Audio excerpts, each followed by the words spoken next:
Not out ಈಗ ಹಾಡು ನೋಡಿದ್ವಿ, ಟ್ರೇಲರ್ ನೋಡಿದ್ವಿ, ಗುಡ್ಲಕ್ ಬಂದ್ವಿ, ಗುಡ್ಲಕ್ ನೋಡಿಸ್ತಾ ರವಿಶಂಕರ್ ಮತ್ತು ಸುದೀರ್ನವ್ರನ್ನು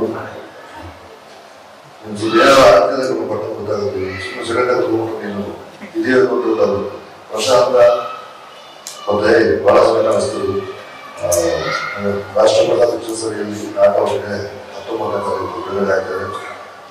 ಸಿನಿಮಾದ ಉದ್ದೇಶ ಏನಿದೆ ಅವರು ಟ್ರೈಲರ್ನಲ್ಲಿ ಮತ್ತು ಹಾಡುಗಳಲ್ಲಿ ಮತ್ತು ಇವರು ಕೂಡ ನಿಮಗೆಲ್ಲ ಸಣ್ಣ ನಿಮಿಷ ಹೇಳಿದ್ದಾರೆ.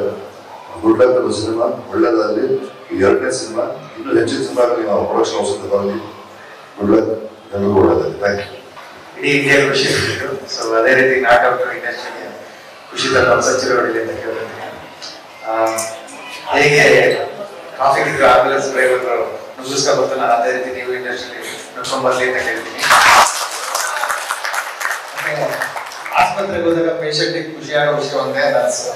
ಸೊ ಆ ಕ್ಯಾರೆಕ್ಟರ್ ಮಾಡಿದ್ರ ನೀವು ಇಂಡಸ್ಟ್ರಿಗೆ ಖುಷಿಯಾಗಿ ಅಂತ ಕೇಳ್ತೀನಿ. ಜ್ವಲಂತದಿಂದ ಹೋಗ್ಬಿಟ್ಕೊಂಡಿದ್ದು. ಸೊ ನಾಟಕ ಸೆಂಚುರಿ ಹೊಡಿಲಿ ಅಂತ ಶುಭ ಹಾರೈಸ್ತೀನಿ ಡೈರೆಕ್ಟರ್ಗೆ. ಮತ್ತೆ ಸಲ್ಮಾನ್, ಮೀಜಾ, ಡಾಕ್ಟರ್ ಸುನಿ ಅವರು ಪ್ರತಿಯೊಬ್ಬರು ಇಂಡಸ್ಟ್ರಿಗೆ ಆಡಿಸಿದ. ಸೊ ಇಡೀ ತಂಡಕ್ಕೆ ನಾನು ಶುಭ ಹಾರೈಸ್ತೀನಿ. ಅನೀಫ್ ಸರ್ಗೆ ನಿಮ್ಮ ಕಾರ್ಯಕ್ಕೆ ನಾವು ತಲೆಬಾಗ್ತೀವಿ. ಬಟ್ ನಾವು ಯಾವಾಗಲೂ ನಿಮ್ ಹಿಂದೆ ಹೋಗಕ್ಕೆ ಇಷ್ಟಪಡ್ತೀನಿ. ಆಂಬುಲೆನ್ಸ್ ಒಳಗಡೆ ಹೋಗಕ್ಕೆ ಇಷ್ಟ. ಸೊ ನಿಮ್ ಕಾರ್ಯಕ್ಕೆ ನಾನು ಮೆಚ್ಚುಗೆ. ಸೊ ಇದಕ್ಕೆ ಶುಭ ಹಾರೈಕೆಗಳು. ಅಫ್ಕೋರ್ಸ್ ಇಂಡಸ್ಟ್ರಿಗೆ ಒಂದು ಗೊತ್ತಿಲ್ಲದೆ ನಿಮ್ಮಿಂದ ಇಟ್ಬೇಕು. ಯಾವ್ದು ಎಕ್ಸ್ಪೆಕ್ಟೆಡ್ ಇರೋದಕ್ಕಿಂತ ಈ ರೀತಿ ಒಂದು ಸಿನಿಮಾ ಬಂದು ಇಟ್ಕೊಟ್ಟು ಇಂಡಸ್ಟ್ರಿಗೆ ಒಂದು ಚೇತರಿಕೆ ಕೊಡಬೇಕು. ಆ ಸಿನಿಮಾ ಇದಾಗಲಿ ಅಂತ ಹೇಳ್ತೀನಿ.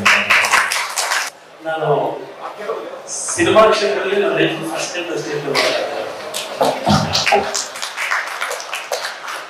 ಹಿಂದೆ ಅಂಬರೀಷ್ ಅವರ ಹೋಪ್ ಸಿನಿಮಾದಲ್ಲಿ ಆ ಸಿನಿಮಾದಲ್ಲಿ ಭಾಗವಹಿಸಿದ ಅದಾದ ಈ ಸಿನಿಮಾದಲ್ಲಿ ಇದರಲ್ಲಿ ಏನಪ್ಪ ಅಂತಂದ್ರೆ ನಾನು ರವಿಶಂಕರ್ ಸರ್ ಅಂತ ಸರ್ ಅವರ ಒಂದು ವೆಟರೆ ತುಂಬಾ ಹೋಗಿದೆ. ಚಿಕ್ಕ ಪಾತ್ರ ಚೆನ್ನಾಗಿದೆ. ಸಿನಿಮಾ ಹೇಗೆ ಅಂತ ನೋಡಿ